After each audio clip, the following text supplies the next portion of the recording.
প্রিয় দর্শক এবং ছোট্ট সোনামণি বন্ধুরা, আসসালামু আলাইকুম। কেমন আছেন সবাই?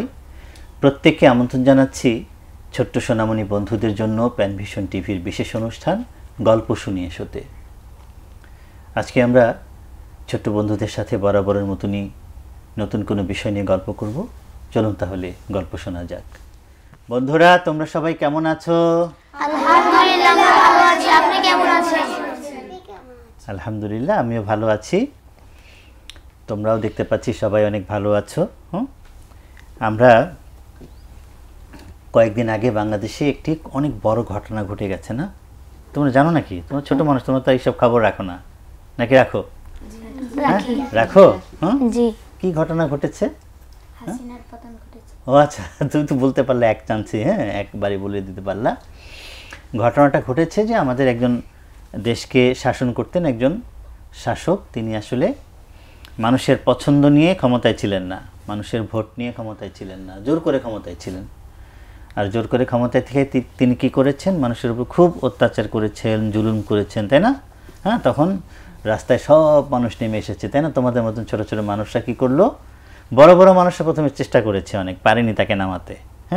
অনেক বড় বড় মানুষরা চেষ্টা করেছে, অনেক ধরনের অনেক রকমের চেষ্টা করেছে, কিন্তু শেষমেশ কারা পারলো? ছাত্ররা পারলো। কারা পারলো? ছাত্ররা পারলো। তো এটাকে কিন্তু এই বিজয়টাকে এত বড় বিজয় ধরা হয় যে এটাকে ধরা হয় যে বাংলাদেশ নতুন করে স্বাধীন হয়েছে। কি বলা হয়? বাংলাদেশ নতুন করে স্বাধীন হয়েছে। যেন স্বাধীন হয়েছে। এখন আমাদের মধ্যে একটা প্রশ্ন আসতেই পারে যে বাংলাদেশ তো স্বাধীনই ছিল, স্বাধীন দেশ আবার কিভাবে স্বাধীন হয়, তাই না? একটা প্রশ্ন আসতে পারে না? এখন এই প্রশ্নটার জবাবটা যদি এভাবে দেই যে ধরো আকাশে একটা পাখি উঠতে থাকলে সে স্বাধীন, তাই না? স্বাধীন না?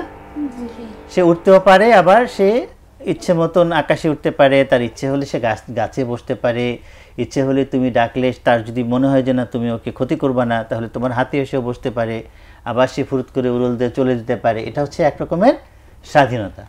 কিন্তু তুমি যদি সেই পাখিটাকে খাঁচায় আটকে রাখো, তাহলে কি সেটি স্বাধীন হলো? তাকে যদি কোনো কথা বলতে না দাও, তার পছন্দ মতন খাবার খেতে না দাও, তুমি যেটা খাবার খাওয়াবে সেটাই তাকে খেতে হবে, এটাকে স্বাধীনতা বলে? বলে না। স্বাধীনতা হতে হলে বেশ কয়েকটা জিনিস লাগে। তার মধ্যে একটা হচ্ছে যে কথা বলার স্বাধীনতা, যে তোমার একটা কথা আমার পছন্দ কিন্তু নাও হতে পারে, কিন্তু তাই বলে আমি তোমার মুখ কিন্তু বন্ধ করে রাখতে পারি না, তোমার মুখটা আমি চেপে ধরে রাখতে পারি না। পারি কি? পারি না।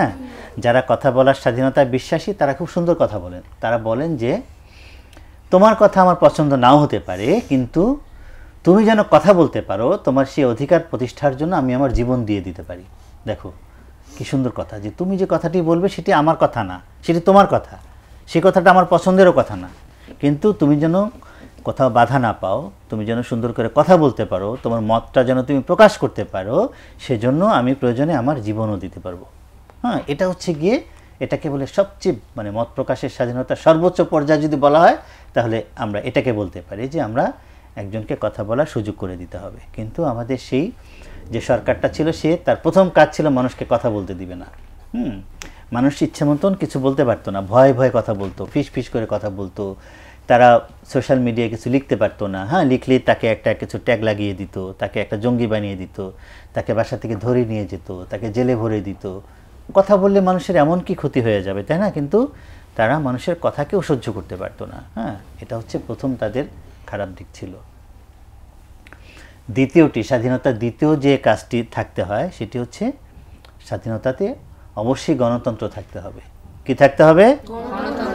গণতন্ত্র মানে বুঝো? গণতন্ত্র মানে হচ্ছে গিয়ে সবাই যা চায় সেই অনুযায়ী হবে, সবাই যেরকমটা চায়। এই জন্য কী হয়? ভোট হয়। কি হয়? ভোট হয়, এবং ভোটে গিয়ে যেন সবাই ভোট দিবে এবং সবাই যাকে পছন্দ করবে সেই নেতা হবে। এতে তো কারো কোনো আপত্তি থাকার কথা না। তোমাদের ক্লাসের কথাই চিন্তা করো, তোমাদের ক্লাসে যদি বলা হয় যে একজনকে ক্যাপ্টেন বানাতে হবে, তখন তোমাদের মধ্যে ধরো তুমি ক্যাপ্টেনের জন্য দাঁড়ালে, আর ধরো তুমি দাঁড়ালে, ঠিক আছে? এখন সবাই যাকে তোমাদের ক্লাসে ধরো 50 জন ছাত্র আছে, তোমাকে 30 জন ভোট দিল, তোমাকে 20 জন ভোট দিল, কে ক্যাপ্টেন হবে? কে হবে ক্যাপ্টেন? ও হবে, ও 30টা ভোট পেয়েছে, তাই না? ও ক্যাপ্টেন হবে। এখন যদি কোনো একটা দুষ্ট ছেলে, খুব মাস্তান টাইপের ছেলে, সে এসে কী করে যে যারা ভোট দেবে ওদেরকে বলবে যে না কেউ ভোট দিতে আসবি না, সব ভোট আমি একাই দিব। সে করলো কি 30টা 50টা স্লিপ পেপারে সব ওর নাম লিখে দিল, সব ভোট ওরে দিয়ে দিল, তুমি 2টা ভোট পাইলাও, 48টা ভোট পাইলো। এটাকে ভোট হলো? এটা কি হলো? এটা হলো কি ভোট ডাকাতি। এটা কি হলো? এইভাবে করে যদি আমি ওকে নেতা বানাই তাহলে সেই নেতাকে আসল নেতা না। তা আমাদের এই যে সরকারটাকে আমরা পতন ঘটিয়েছি, যে সরকারটা পালিয়ে চলে গেছে, সে কি করতো? ভোট ডাকাতি করতো। বাংলাদেশের সংসদের মোট 300টা আসন। কতগুলো আসন? 300। এই 300টা জায়গায় ভোট হতো। প্রত্যেকটা জায়গায় এরকম কতগুলো ডাকাত সেট করে রেখেছিল। এই ডাকাতেরা ভোটের আগের দিন রাতে ভোটের যে ব্যালট থাকে, যেটা তোমাকে বললাম যে স্লিপে নাম লিখতে হয়, হ্যাঁ, সেগুলোর মধ্যে সব ওদের মার্কায় সিল মেরে তারপরে ব্যালট ভর্তি করে পরের দিন বলতো যে ক্যাপ্টেন হয়েছে অমুক। ক্যাপ্টেন তো বলে না, দেশের পার্লামেন্টের কি বলে জানো? জানো না, এমপি বলে। কি বলে?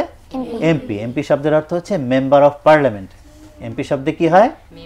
মেম্বার অফ পার্লামেন্ট, মানে হচ্ছে সংসদের সদস্য, সংসদ সদস্য। বাংলাতে কি বলে?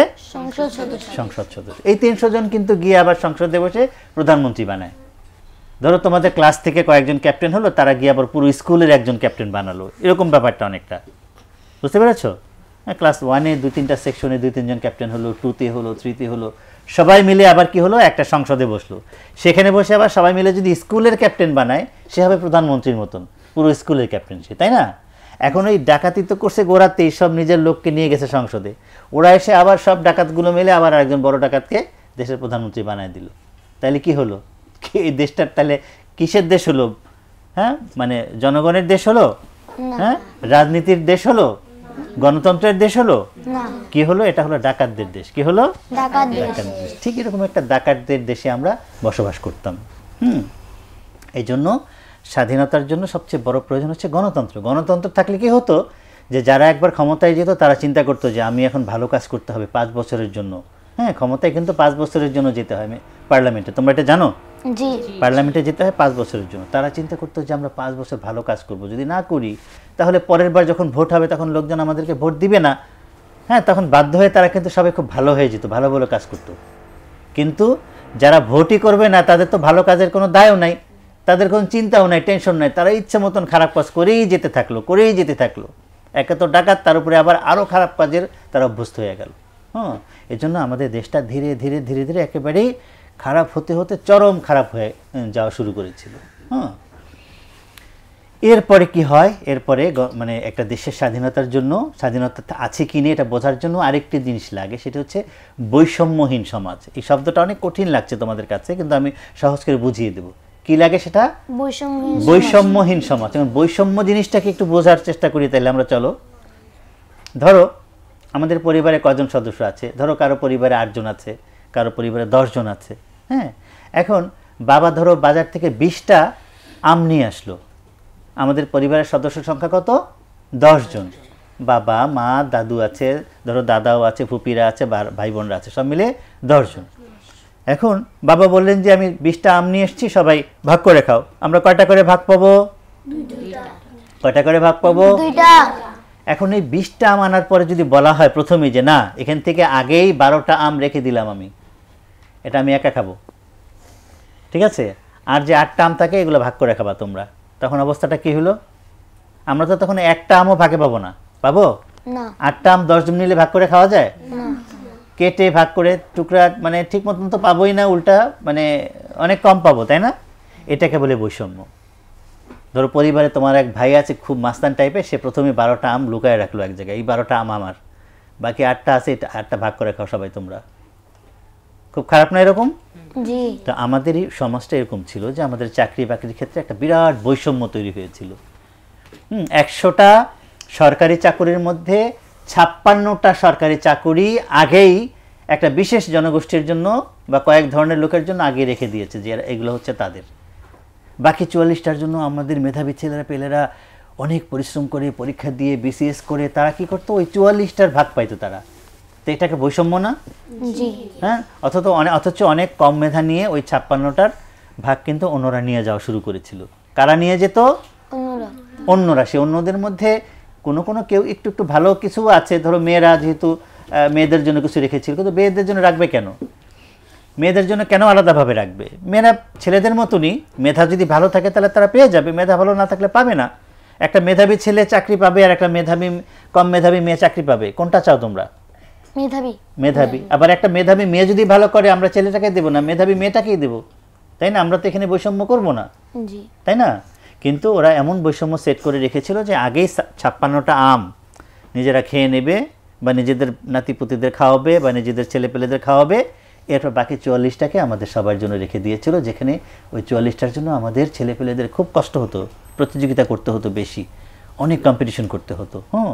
এবং তখন এই শব্দটা এই যে বৈষম্য করলো, সেটার নাম হচ্ছে কোটা। কি ছিল? কোটা, তাই না? এই কোটা, তার উল্টোটা কি? কোটার বিপরীতটা কি? মেধা, তাই না? এই জন্য দেখো না স্লোগান, কোটা না মেধা। তখন উত্তরে কি বলা হতো? মেধা। মেধা শুনেছো না তোমরা? নাকি না তোমরা শুধু কার্টুন দেখেছো টিভিতে একদিন? হ্যাঁ, শুনেছো? হ্যাঁ, নাকি শুধু তখন তোমাদের সাথে কেউ কথা বলতো না, বাবা মা শুধু ফিসফিস করে রাজনীতির আলাপ করতো বাসার মধ্যে, তাই না? কয়েকটা দিন তোমাদের বেশ কষ্টই হয়েছে, নাকি তোমরা এনজয় করেছো? তোমরা এনজয় করেছো না? বাইরের আন্দোলনটা তোমাদেরকে স্পর্শ করেছে না? হ্যাঁ, তোমাদের থেকে আরেকটু বড় ভাই বোন যারা ক্লাস 10-এ 9-এ পড়ে, তারাও কিন্তু মাঠে নেমে গিয়েছিল। তোমাদের মধ্যে এমন কেউ আছে যারা মাঠে নেমেছো? কখনো বাইরে গিয়েছো এই আন্দোলনের সময়, কিংবা দেয়াল লেখার সময়? তুমি গিয়েছো, তাই না? হ্যাঁ, এটাই, অনেকে বাবা মার সাথে গিয়েছে। হ্যাঁ, অনেক সাহসী। দেখো, এমন না যে গেলেই ওদেরকে খুব আদর করা হচ্ছিল, ওদেরকে বিস্কুট খাওয়ানো হচ্ছিল, ওদের চা খাওয়ানো হচ্ছিল, এমন কিন্তু না। বাইরে যাওয়া মানে হচ্ছে কি? গুলি, না? হ্যাঁ, কারা গুলি করেছিল? পুলিশ। পুলিশরা কেন গুলি করবে? পুলিশ তো সবার, একটা দেশের পুলিশ সবার হওয়ার কথা না? হ্যাঁ, তাহলে বন্ধুরা, আমরা এই গল্প, আমাদের যে স্বাধীনতাটা হয়ে গেল, সেই গল্প আমরা কিন্তু আরও শুনবো। তার এই গল্পের আসরে আমরা একটা বিরতিতে যাব এখন। আমাদের এই ছোট্ট বন্ধু সোহাইল সুন্দর গান গাইতে পারে, ওরা একটা গান শুনতে শুনতে আমরা একটা বিরতিতে চলে যাই। চলো। লাল সবুজের এই পতাকা আমার মায়ের মনিহার, এ মাটির মমতা হৃদয়ে জড়ানো, বুকেতে স্বপ্ন অপার। লাল সবুজের এই পতাকা আমার মায়ের মনিহার, এ মাটির মমতা হৃদয়ে জড়ানো, বুকেতে স্বপ্ন অপার। বাংলাদেশ তুমি আমার আশা, বাংলাদেশ আমার ভালোবাসা, তুমি আমার অহংকার। লাল সবুজের এই পতাকা আমার মায়ের মনিহার, এ মাটির মমতা হৃদয়ে জড়ানো, বুকেতে স্বপ্ন অপার। সবুজ শ্যামলে আঁকা এই প্রকৃতি, পাহাড়ি ঝরনার গান, বয়ে চলা তটিনীর বাঁকে বাঁকে, কাশফুল করে আহ্বান। মিঠো পথে রাখালি আসুর, মিঠো পথে রাখালি আসুর, উতলার হৃদয় আমার, এ মাটির মমতা হৃদয়ে জড়ানো, বুকেতে স্বপ্ন অপার। নীলাম্বরী ওই নীল আকাশে গাংচিল মন উড়ে যায়, ফসলের মাঠে মাঠে ঢেউ তোলে ঢেউ, পবন সুদূরে হারায়।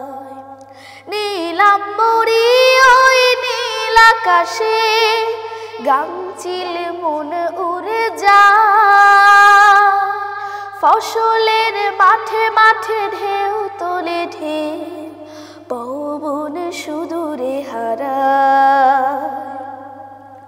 সবুজ আঁচল গায়ে জড়িয়ে, সবুজ আঁচল গায়ে জড়িয়ে দাঁড়িয়ে আছে পাহাড়, এ মাটির মমতা হৃদয়ে জড়ানো, বুকেতে স্বপ্ন অপার। লাল সবুজের এই পতাকা আমার মায়ের মণিহার, এ মাটির মমতা হৃদয়ে জড়ানো, বুকেতে স্বপ্ন অপার। বাংলাদেশ তুমি আমার আশা, বাংলাদেশ আমার ভালোবাসা, তুমি আমার অহংকার। লাল সবুজের এই পতাকা আমার মায়ের মণিহার, এ মাটির মমতা হৃদয়ে জড়ানো, বুকেতে স্বপ্ন অপার। এ মাটির মমতা হৃদয়ে জড়ানো, বুকেতে স্বপ্ন অপার। মাশাআল্লাহ মাশাআল্লাহ, অনেক সুন্দর হয়েছে না বন্ধুরা? জি অনেক সুন্দর হয়েছে। অনেক ধন্যবাদ তোমাকে সোহাইল, চমৎকার একটা দেশের গান শোনালে আমাদেরকে। আমরা আসলে আমাদের দেশটাকে অনেক ভালোবাসি, তাই না বন্ধুরা? জি আর আমাদের লাল সবুজের পতাকা যেন আমাদের মায়ের মণিহারের মতো। মণিহার হচ্ছে একটা দামি স্বর্ণের অলংকার, বা একটা মণিমুক্তা, হ্যাঁ, বিভিন্ন কি বলে এটাকে, মানে সোনার থেকেও দামি কিছু কিন্তু জিনিস আছে, যেমন হিরে ডায়মন্ড কিন্তু সোনার থেকেও দামি, হ্যাঁ, মণিমুক্তা এগুলো সোনার থেকেও দামি। হ্যাঁ, তো আমাদের পতাকাটা এত দামি কেন? কেননা পতাকার চারদিকে সবুজ, মানে আমাদের দেশটা সবুজ একটা দেশ। হ্যাঁ, পৃথিবীর অনেক দেশ আছে কিন্তু যেখানে কোনো সবুজ নেই। যেমন ধরো সৌদি আরবে, হ্যাঁ, যেখানে আমার যাওয়ার সৌভাগ্য হয়েছে। মক্কা থেকে মদিনায় যখন যাচ্ছিলাম, পুরো পথ কোনো ধুধু বালু এবং পাথর, হ্যাঁ, কোনো গাছপালা নেই, একদম নিরস পাথর, মরুভূমি, হ্যাঁ, বালি এগুলো। কিন্তু দেখো বাংলাদেশের যেদিকে তাকাও সেদিকেই সবুজ, চোখ জুড়িয়ে যায়। সবুজ মানে হচ্ছে একটা শান্ত শীতল ভাব, তা না? হ্যাঁ, গরম লাগে না। সবুজ মানে হচ্ছে গাছ, গাছ মানে হচ্ছে ছায়া, গাছ মানে হচ্ছে অক্সিজেন, আমাদের ফ্রেশ, আমরা বাতাসটা ফুসফুস ভরে নিতে পারি, তাই না বন্ধুরা? হ্যাঁ, এটা হচ্ছে আমাদের মানচিত্রের চারদিকে সবুজ। আর মাঝখানের লালটা হচ্ছে যে এই সবুজ পেতে গিয়ে আমাদের অনেক কি করতে হয়েছে, কি দিতে হয়েছে? রক্ত দিতে হয়েছে। রক্তের রং কি? লাল, তাই না? এই জন্য আমাদের পতাকাটা কেমন হয়েছে? সবুজ এবং লাল হয়েছে, তাই না? তোর গানটা এরকমই কথাগুলো এসেছে। অনেক ধন্যবাদ সোহাইল তোমাকে। তো যা বলছিলাম যে আমাদের যে কোটার বৈষম্য বিরোধী তখন একটা আন্দোলন শুরু হয়ে গেল।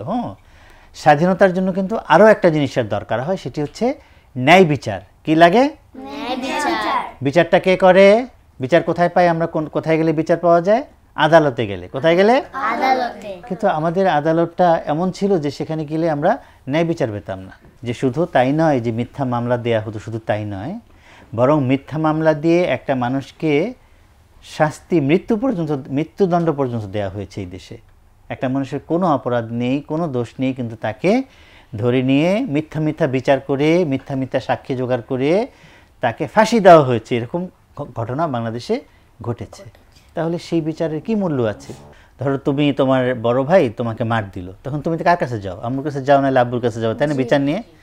এখন বিচার নিয়ে আম্মুর কাছে যাওয়ার সাথে সাথে আম্মু যদি উল্টো তোমাকে ধরে এমন পিটায় যে তুমি অজ্ঞান হয়ে গেল, তাহলে সেটা কি হলো? বাসার মধ্যে কোনো বিচার থাকলো? ন্যায় বিচার থাকলো? কোনো আইন শৃঙ্খলা থাকলো? হ্যাঁ, ধরো তোমার বড় ভাই আম চুরি খেয়েছে বা মিষ্টি চুরি করে খেয়েছে, তোমার আম্মু এটা জানে, তারপরেও তোমার বড় ভাইকে চোর না বলে তোমাকে বলো তুই চোর, তোরে পিটাবো। কেমন লাগে বলো? ওরা নিজেরা যারা ক্ষমতায় থাকতো তারা ছিল বড় বড় এক একটা চোর, তারা ছিল এক একটা বড় বড় ডাকাত, তারা ছিল এক একটা বড় বড় লুটেরা, কিন্তু তারা সাধারণ মানুষগুলো, ভালো ভালো মানুষগুলোকে বলতে হচ্ছে এরা হচ্ছে নাশকতাকারী, এরা হচ্ছে জঙ্গি, এরা হচ্ছে নানান রকমের কি লাগাতো জানো? শব্দটা কি জানো? ট্যাগ। কি লাগাতো? ট্যাগ লাগাতো। ট্যাগ লাগানো মানে একটা স্টিকার লাগায় দেওয়া যে এ হচ্ছে গিয়ে জঙ্গি, এ হচ্ছে গিয়ে অমুক সংগঠন, এ হচ্ছে গিয়ে তমুক সংগঠন, এ হচ্ছে গিয়ে নাশকতাকারী। অথচ এই সব কিছু তারা নিজেরা ছিল। তো এইভাবে তারা দেখো ন্যায় বিচারটাকেও ধ্বংস করে ফেললো। কতগুলা কথা বললাম আমি, কথা বলার স্বাধীনতা, ভোট দেওয়ার স্বাধীনতা, কোটা বৈষম্যমূলক তারা একটা সমাজ ব্যবস্থা করেছিল, আর 4 নম্বরে বললাম হচ্ছে বিচারহীনতা, আর সবচেয়ে বড় 5 নম্বর যেটা, এই 5টাই বলবো, বেশি বলবো না, তোমরা এত কিছু নিতে পারবে না, সেটা হচ্ছে যে একটি স্বাধীন দেশের জন্য দুর্নীতিমুক্ত সমাজ লাগে। কি লাগে? দুর্নীতি জিনিসটা বোঝো? দুর্নীতি মানে হচ্ছে যারা অবৈধভাবে চুরি করে বা অন্য কোনোভাবে তার যেটা প্রাপ্য নয় সেইভাবে সে টাকা উপার্জন করে, এটা হচ্ছে দুর্নীতি। ঘুষ খাওয়া, হ্যাঁ, তারপরে আরও অনেক খারাপ কাজের মধ্যে দিয়ে চাঁদাবাজি করা, হ্যাঁ, প্রত্যেকটা জায়গায় দুর্নীতি। মানুষের নিয়োগ চাকরি দেওয়ার জন্য দুর্নীতি, টাকা পয়সা নেওয়া হতো, কাজ পাওয়ার জন্য দুর্নীতি, তারপরে যে কোনো উন্নয়নমূলক কাজ করতে গিয়ে দুর্নীতি। হ্যাঁ, একটা কাজের জন্য ধরো 100 কোটি টাকা লাগবে, সেখানে 300-400 কোটি টাকা মানে বরাদ্দ করতো, 200-300 কোটি টাকা মেরে দিত আর 100 কোটি টাকার কাজ করতো। হ্যাঁ, এমনও হয়েছে যে একটা ব্রিজ করবে, সেখানে লোহার রড লাগবে, সেই রড না দিয়ে সেখানে বাঁশ দিয়েছে। হ্যাঁ, তো কী হবে, কদিন পরে ব্রিজটা কি থাকবে আর? হ্যাঁ, ভেঙে যাবে। দেখো রাস্তাঘাট কদিন পরেই নির্মাণের কদিন পরেই মানে ভেঙে যায়, তাই না? এইসব ঘটনা তখন ঘটা শুরু করলো আর কি। হ্যাঁ, এই করে করে দেশটা তো আসলে আরও খারাপ হয়ে গেল। ব্যাংক ডাকাতি করা শুরু করলো, ব্যাংকগুলো লুটপাট করে খালি করে দিল। হ্যাঁ, পুরো দেশটা একেবারে তছনছ অবস্থা। হ্যাঁ, কিছুই করার থাকলো না। অথচ এই দেশটা কিন্তু আমরা 1971 সালে অনেক রক্তের বিনিময় পেয়েছি আমরা, তাই না? আমরা প্রথমবার যখন দেশ স্বাধীন করলাম, আমরা কিন্তু আমাদের মুক্তিযোদ্ধারা তারা কিন্তু ভালো ছিল অনেক, তারা কিন্তু নিজেদের প্রাণের বিনিময়ে জীবন দিয়ে তারা একটা সুন্দর দেশ আমাদের উপহার দিয়ে গিয়েছিলেন। কিন্তু যারা এই দেশটা চালাচ্ছিলেন তারাই আসলে ধীরে ধীরে খারাপ হতে হতে সর্বশেষ যিনি চালাচ্ছিলেন তিনি আসলে চরম খারাপ করে দিয়ে গেলেন। তিনি কিন্তু প্রথমবার কিন্তু ভালোভাবে নির্বাচিত হয়েছিলেন জনগণের ভোটেই, কিন্তু 5 বছর থাকার পর বুঝতে পেরেছেন যে এবার যদি আমি আবার জনগণের ভোটের আশায় ছেড়ে দিই তাহলে আমি আর আসতে পারবো না। তখনই শুরু করলো সে জোর দখল। হ্যাঁ, যত রকমের খারাপ কাজ আছে তত রকমের খারাপ কাজ করে, হ্যাঁ, দলবাজি করে। এই যে পুলিশটাকেও একটা কিন্তু দলে পরিণত করলো। পুলিশকে কারো দল হওয়ার কথা? পুলিশ হওয়ার কথা সবার, তাই না? পুলিশ তোমাকেও চিনবে না, আমাকেও চিনবে না। তুমি কোন দল করো সেটা পুলিশের জানার বিষয় না। পুলিশ দেখবে তুমি ভালো না মন্দ। তুমি ভালো হলে তোমাকে আদর করবে, আর মন্দ হলে কি করবে? পিট্টি দিবে অথবা ধরে নিয়ে যাবে, তাই না? কিন্তু পুলিশটা একদম একটা দলের হয়ে গিয়েছিল। সেই দলের খারাপ লোকদেরকে তারা রক্ষা করতো, আর যারা সাধারণ জনগণ তারা ছাড়া বাকি যে বাংলাদেশের প্রায় 99% লোক, 100 জনের মধ্যে 99% লোক, তাদের পেছনে পুলিশ সারাক্ষণ লেগে থাকতো। এই করে করে আমাদের স্বাধীনতাটা আসলে কিন্তু একদমই অর্থহীন হয়ে পড়েছিল। যে কথাটা আমি বলতে চাচ্ছিলাম যে কি হলো, যে আমি সেদিন লেগুনায় উঠেছিলাম। তোমরা লেগুনা চেনো? লেগুনা হচ্ছে এই যে সিএনজি থেকে একটু বড়, তাই না?